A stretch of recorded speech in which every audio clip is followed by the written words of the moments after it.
एक गरीब बुढ़िया और किसान की कहानी। रामपुर गांव में हीरा नाम का एक गरीब किसान रहता था। कई दिनों से उसकी फसल अच्छी नहीं हो रही थी। उसके घर में खाने तक को कुछ नहीं था। उसकी एक बकरी थी जिसका नाम प्यारी था और हीरा को अपनी बकरी से बहुत ही प्यार एवं लगाव था।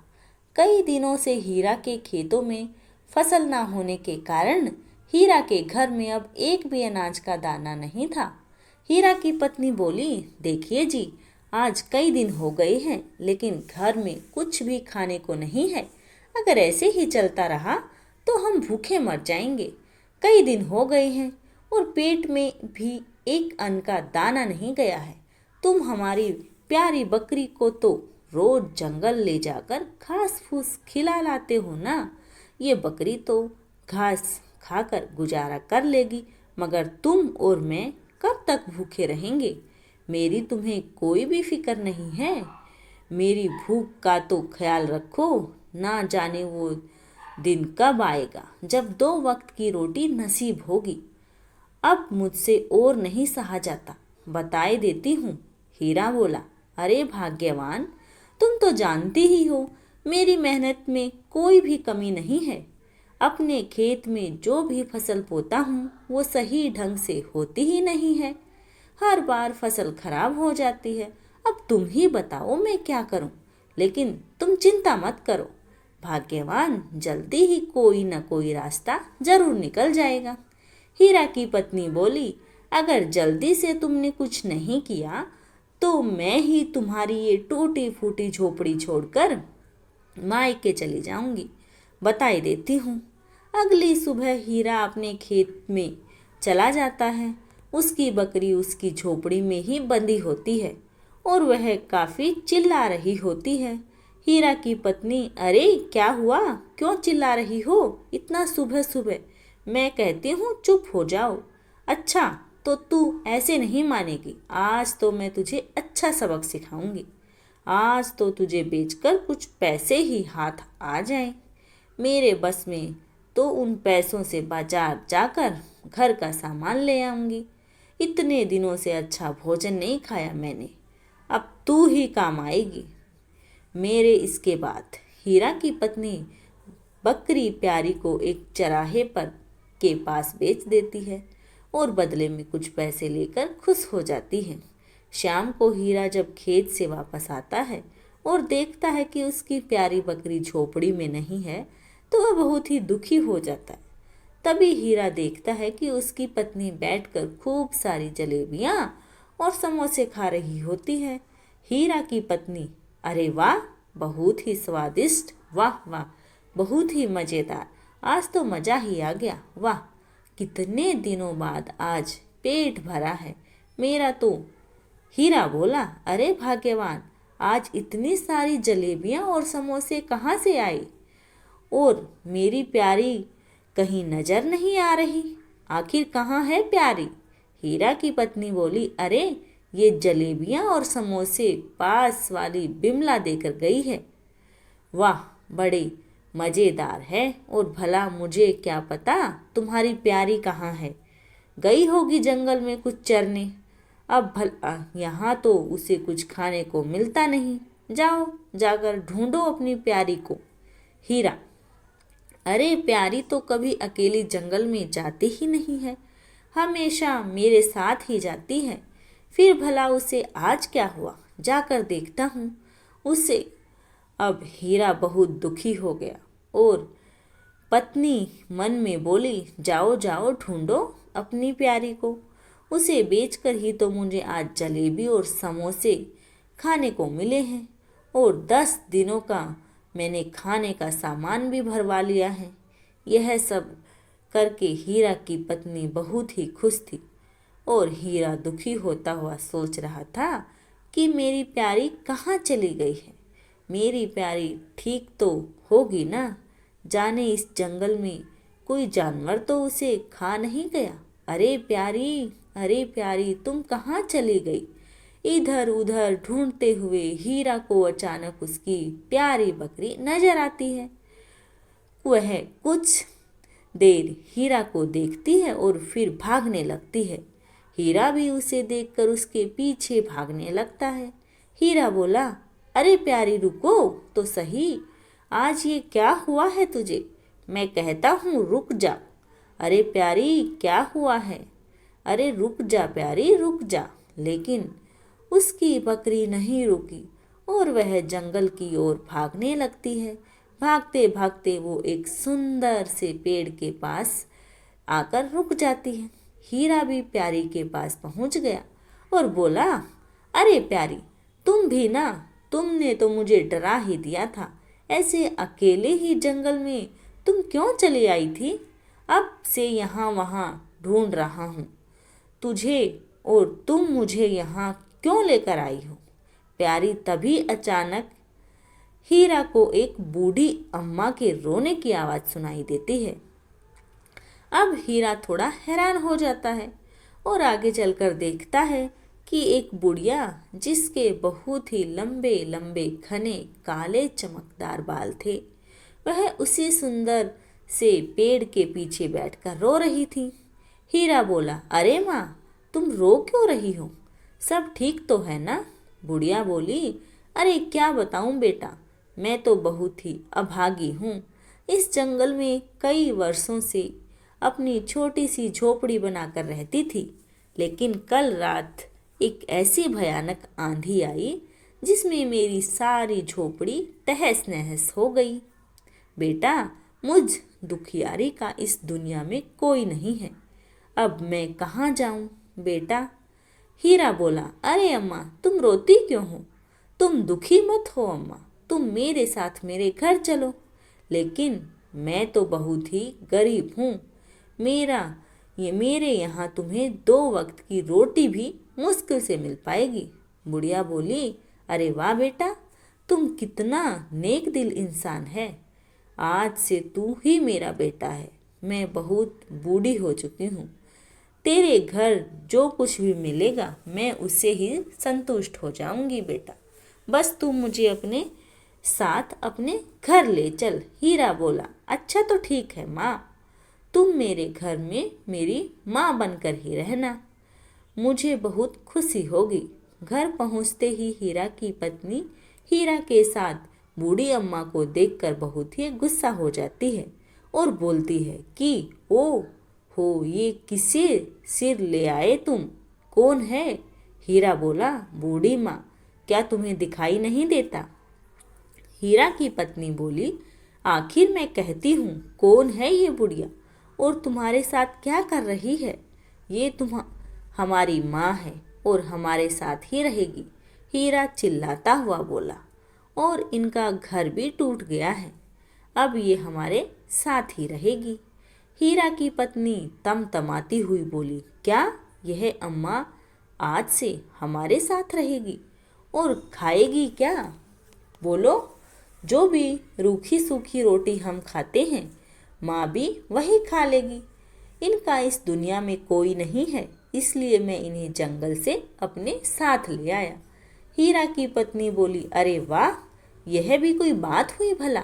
क्या तुम जानते नहीं हो हम दोनों का गुजारा ही कितनी मुश्किल से हो पाता है, और तुम एक और मुसीबत अपने साथ लेकर आ गए हो। तब हीरा बोला, अच्छा अच्छा भाग्यवान, अब गुस्सा मत करो, आज से ये ही मेरी माँ है, इनका इस दुनिया में और कोई नहीं है। तुम अभी जाओ रसोई में जो भी कुछ है वो इनके लिए लेकर आओ। हीरा की पत्नी बोली, अरे वाह, खुद तो एक वक्त की रोटी खा नहीं पाते, ऊपर से ले आए इस अम्मा को यहाँ, और घर में भी कुछ भी खाने को नहीं है सिवाय खाने के कुछ दाने के। भला उन थोड़े से चावल से अम्मा जी का पेट थोड़ी भरेगा। तुम भी न जाने किसे ले आए, हमारा खुद का गुजारा हो नहीं रहा, अब ये कहाँ से खाएगी? बुढ़िया बोली, अरे बिटिया, मैं उन थोड़े से चावलों के दाने से ही पेट भर लूँगी और अपनी भूख मिटा लूँगी। तुम दुखी मत हो, मुझे बस ये ही चावल के दाने देकर दो। हीरा की पत्नी बोली, अच्छा अच्छा ठीक है, लाकर देती हूँ तुम्हारे लिए चावल के दाने। मैं भी तो देखूँ इतने से चावल से तुम कैसे अपना पेट भरती हो और कैसे अपनी भूख को शांत करती हो। तभी हीरा की पत्नी रसोई घर में जाती है और इतने सारे चावल को देखकर हैरान रह जाती है, क्योंकि जिस पतीले में जरा से चावल पड़े थे, अब वो पतीला चावलों से भरा हुआ था। यह देखकर हीरा की पत्नी जहाँ की खुशी होती है तो वह बड़ी हैरान हो जाती है। अब हीरा की पत्नी खुशी के मारे जोर जोर से चिल्लाने लगती है, अरे ये तो चमत्कार हो गया, पूरा पतीला ही चावलों से भर गया। तभी हीरा वहाँ आता है और कहता है कि क्या हुआ भाग्यवान, और इतने सारे चावल देखकर वह भी हैरान हो जाता है। पत्नी बोली, शाम को जब मैंने देखा था तब तो इस पतीले में चावल के कुछ ही दाने थे, और अब पता नहीं पूरा ही पतीला कैसे चावलों से भर गया। जिसके बाद हीरा की पत्नी बूढ़ी अम्मा को खूब सारे चावल एक थाली में डालकर दे देती है और अम्मा भी पेट भरकर चावल खाती है। तभी हीरा की पत्नी बूढ़ी अम्मा के काले घने लंबे बालों को बड़े ही ध्यान से देखती है, जो काफी चमक रहे थे। बुढ़िया बोली, अरे वाह बेटी, चावल तो बड़े ही स्वादिष्ट हैं, भोजन करने में तो मज़ा ही आ गया। वाकई में आज तो इतना अच्छा खाना खाकर मेरी आत्मा को शांति मिल गई। तब हीरा की पत्नी, आज तो न जाने कैसे ये चमत्कार हो गया और इन चावलों से हमारा पेट भर गया, लेकिन कल क्या होगा, कल कैसे हमारी भूख मिटेगी। तभी बूढ़ी अम्मा अपनी पलकें झपकाती हुई मुस्कुराती है। थोड़ी देर बाद जब हीरा और उसकी पत्नी सो रहे होते हैं, तभी बूढ़ी अम्मा रसोई घर में जाती है और आवाज़ सुनकर हीरा की पत्नी भी उस बूढ़ी अम्मा के पीछे पीछे जाती है। तभी बूढ़ी अम्मा के बाल अचानक से लंबे हो जाते हैं और बूढ़ी अम्मा अपनी आँखों की तेज रोशनी से रसोई में रखे सभी खाली डिब्बों में खूब सारा आटा, चावल, दाल और सब कुछ डिब्बों में भर देती है। तभी हीरा की पत्नी मन में सोची कि अरे ये क्या, ये चालाक बुढ़िया तो कोई साधारण बुढ़िया नहीं है, बल्कि जादुई बुढ़िया है। इसके बाल अचानक से इतने घने कैसे हो गए। थोड़ी ही देर बाद बहुत तेज बारिश होने लगती है, जिसकी वजह से हीरा की झोपड़ी से पानी टपकने लगता है। हीरा और उसकी पत्नी यह देखकर घबरा जाते हैं। हीरा, अरे ये क्या, इस बरसात को भी अभी आना था, अब हम क्या करें। हमारी टूटी फूटी झोपड़ी में बरसात का पानी टपक रहा है। हीरा की पत्नी, हाय हाय, अब हम क्या करेंगे जी, मेरी तो कुछ समझ में नहीं आ रहा है। हीरा बोला, अब क्या कर सकते हैं, इसी बरसात में रात बितानी होगी। अगले दिन जब हीरा और उसकी पत्नी उठते हैं तो उनकी झोपड़ी के आगे बहुत सारी ईंटें और घर बनाने का सामान रखा हुआ था। हीरा की पत्नी बोली, ये तो कोई भगवान का चमत्कार लगता है। बूढ़ी अम्मा बोली, हाँ बिटिया, भगवान यह चाहता है कि तुम अपना पक्का घर बनवा लो। जिसके बाद हीरा खुशी से सिर हिलाते हुए उन ईंटों से अपना घर बनाने लगता है और उसकी पत्नी भी उसका हाथ बटाती है और देखते ही देखते कुछ ही दिनों में उनका बहुत ही सुंदर सा घर बन जाता है। तब हीरा की पत्नी बोली, अरे वाह, हमारा घर कितना सुंदर लग रहा है, अब हमें बरसात से भी डरने की कोई ज़रूरत नहीं है। हीरा बोला, देखा बूढ़ी माँ, अपना घर कितना सुंदर लग रहा है। हाँ बेटा, सब भगवान की मर्जी है। इसके बाद बूढ़ी अम्मा हंसने लगती है।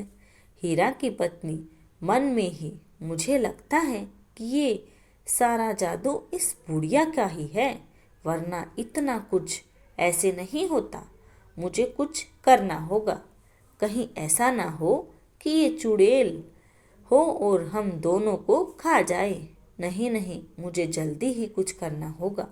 अब आधी रात को बूढ़ी अम्मा जब सो रही थी, तभी चुपके से हीरा की पत्नी अपने हाथ में एक बड़ी सी कैंची लेकर सोती हुई बूढ़ी अम्मा के पास जाती है और उसके सारे घने लंबे बालों को काट देती है। हीरा की पत्नी सोचती है कि उस बूढ़ी के बाल काटने से उसका जादू खत्म हो जाएगा। थोड़ी देर में उस बूढ़ी अम्मा की आँख खुलती है और वो शीशे में अपने बाल देखकर जोर जोर से हंसने लगती है। बुढ़िया बोली, अरे ये पगली भी ना बहुत ही ना समझ है, अभी ये जानती नहीं है मुझे, मैं कोई साधारण बुढ़िया नहीं हूँ। तभी बुढ़िया की जादुई शक्ति से उसके बाल फिर से लंबे हो जाते हैं।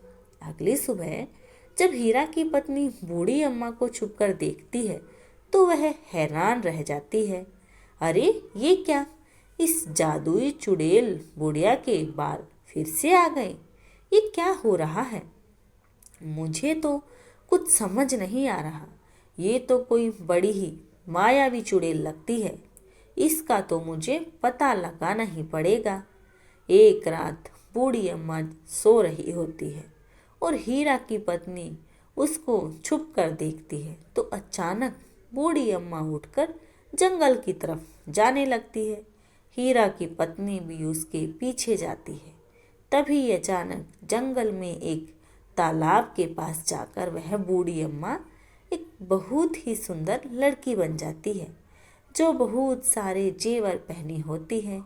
और तभी तालाब में से उसकी बहुत बड़ी परछाई दिखाई देती है जो बहुत ही भयानक होती है। वो भयानक छवि उस सुंदर लड़की से कहती है कि प्रणाम रानी परी, अब एक जादुई नगरी से हैं और परियों की रानी भी हैं। जादुई नगरी को आपका इंतजार है। हाँ मुझे पता है, लेकिन मेरा जितना भी समय बचा है वह मैं अब अपने बेटे हीरे के साथ बिताना चाहूँगी। हीरा बहुत ही ईमानदार और नेक दिल इंसान है।